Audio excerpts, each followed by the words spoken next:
반갑습니다. 안녕하세요. 아마 제 여자친구를 제외하면 가장 많은 대화를 나누는 분일 텐데 우리 성함이 이기훈입니다. 나이가 25입니다. 네, 지금 기분이 어때요? 조금 어색하네요. 우리가 또 이렇게 마주 앉아 대화를 하는 일이 많지 않은데 지금 하고 있는 일을 한번 설명해 주시면 좋을 것 같습니다. 창업을 하면 이것저것 하게 되더라고요. 그래서 이것저것 하고 있습니다. 알겠습니다. 그러면 이것저것 하시면서 가장 보람 있을 때는 언제일까요?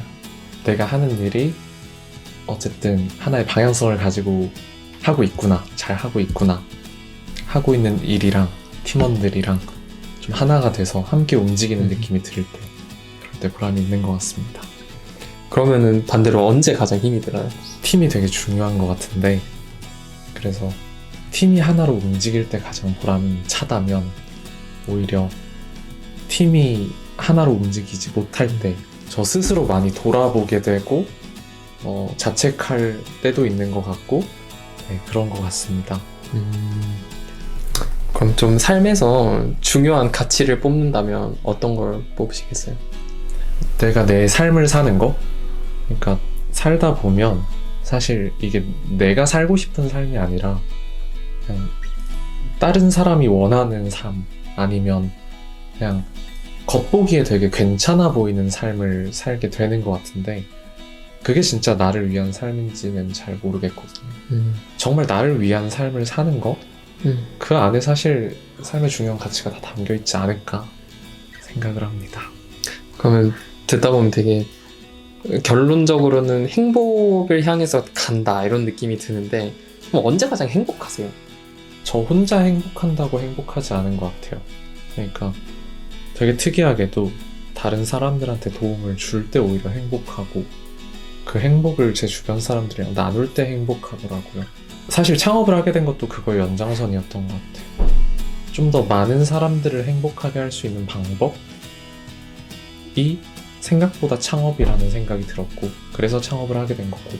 그 대학 생활에 한번 큰 실망을 하고 이제 또 창업을 한 걸로 알고 있는데 실망을 했던 가장 큰 계기가 된 게 또 있을까요? 생각보다 대학생이 돼도 크게 변하는 건 없다. 어쨌든 똑같이 시험을 보는 삶이고 학점을 챙겨야 되는 삶이고 또 다른 취업이라는 목표를 향해 나아가는 삶이구나를 직면했을 때가 저한테 꽤 큰 순간이었던 것 같고, 그걸 느끼면서 이렇게 살다가는 그냥 똑같이 내가 고등학생 때 그냥 생각 안 하고 막 당장의 시험을 위해서, 당장의 대학을 위해서 공부했던 것처럼 앞으로 5, 6년도 이렇게 그냥 흘러가겠구나 라는 생각이 꽤 일찍 든 것 같습니다. 네, 그 생각이 20살 때 들었으니까요. 그러면 그 20살 때 스타트업을 하지 않았다면 어땠을 것 같아요? 제 행복을 나눌 때, 그리고 다른 사람들을 도울 때 행복한 사람이다 보니까 저는 예전부터 내가 의사나 그런 좀 의료계에 종사했어도 되게 행복했겠다라는 생각을 했어요. 그래서 아무래도 그런 다른 직업을 향해서 다른 도전을 하고 있지 않았을까라는 생각이 듭니다. 뭔가 도전이란 단어를 들으니까 꼭 지금까지 한 도전들이 있을 거 아니에요.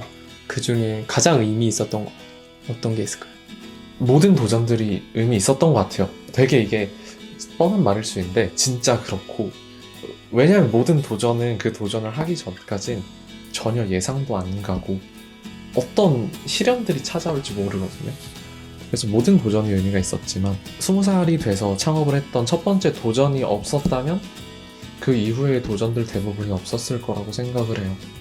그래서 첫 도전이 제일 의미가 있지 않았을까 생각을 합니다. 그러면 지금까지 어쨌든 선택을 이렇게 해오신 거잖아요. 그럼 뭐 기억에 남거나 좀 의미 있었던 선택의 순간도 있나요?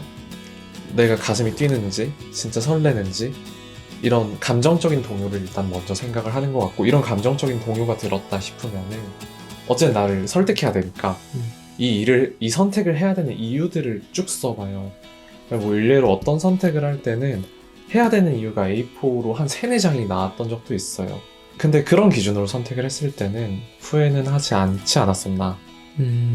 그래서 저는 나의 기준으로 한 모든 선택이 소중하다. 그렇게 생각을 합니다. 그럼 저는 그렇게 생각하거든요. 뭔가 선택을 망설이게 하는 건 결국 두려움이라고 생각을 하는데, 뭐 우리 이기훈 대표님도 두려워하는 게 또 있을까요? 보통 저는 설렘이 두려움을 이겼던 것 같아요, 지금까지. 어쨌든 설렘이랑 두려움은 같이 오는 감정이라고 생각을 해요. 왜냐면 설렌다라는 건 애초에 내가 경험하지 못했던 미지의 무언가라는 의미고, 그러면 두려움이 따라올 수밖에 없는데, 그때 저는 두려움보다 설렘을 더 먼저 보지 않나? 그리고 그런 선택을 하지 않나, 그렇게 생각을 합니다.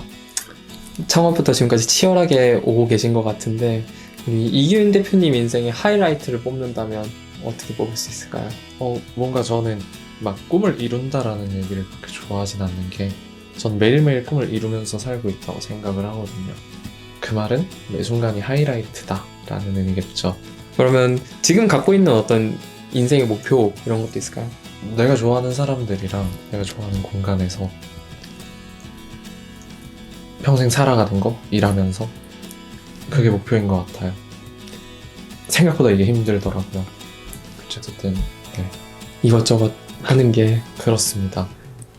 그러면은 이것저것 하시면서 네. 그래서 힘든 길을 가고 있잖아요. 우리가 포기하고 싶을 때는 없어요? 조금 있는 것 같아요. 아니, 솔직히 없다 하면 거짓말인 것 같고, 내가 이걸 하는 이유에는 확신이 드는데, 되게 이것저것 시도를 해보고 도전을 해보다 보면은, 뭐 예를 들면 뭐 그런 얘기를 하잖아요. 뭐 물도 그 99도 때까지 안 끓는 거고 100도 돼야 끓는데, 사실 물 입장에선 답답해 죽거든요. 그래서 내가 70도인지 30도인지 85도인지. 근데 어쨌든 저도 마찬가지거든요. 이게 내가 뭐 예를 들어 물이라면 끓어야지 라는 결심은 확실한데, 내가 몇 도인지는 당최 알 수가 없거든요. 그런 막연함이 들 때, 그럴 때 가끔 그런 생각이 들죠. 그러면 우리 또 이기훈 대표님의 창업 이유이기도 하겠지만, 그 흔히 대입병이라고 부르죠. 우리 대학에 가서 회의감을 느끼고, 우리 또 대입병을 겪는 사람들한테 하고 싶은 말이 있을 것 같아요. 어떤 말을 해주고 싶어요? 내면의 목소리를 잘 들어봤으면 좋겠어요. 근데 생각보다 이게 쉽지 않은 것 같은 게, 되게 중요한 시간인데 스스로 그냥 생각을 깊게 하고 고민을 할 수 있는 시간이 점점 없다고 생각을 해요. 사실 핸드폰 좀만 보고 있어도 시간이 너무 빨리 가는데, 진짜 그냥 내 내면의 목소리에 귀 기울여 보는 시간이 되게 중요한 것 같고, 그랬을 때 결심이 든다면 일단은 내던져 보는 거. 사실 이게 가장 힘든 일이겠지만, 네, 제가 해줄 수 있는 이야기는 이게 전부인 것 같아요. 어쨌든 뭐 그러게요. 잘 들었습니다. 우리 알겠습니다. 눈빛으로 다 알아들은 걸로 하겠습니다. 고생하셨습니다. 고생하셨습니다.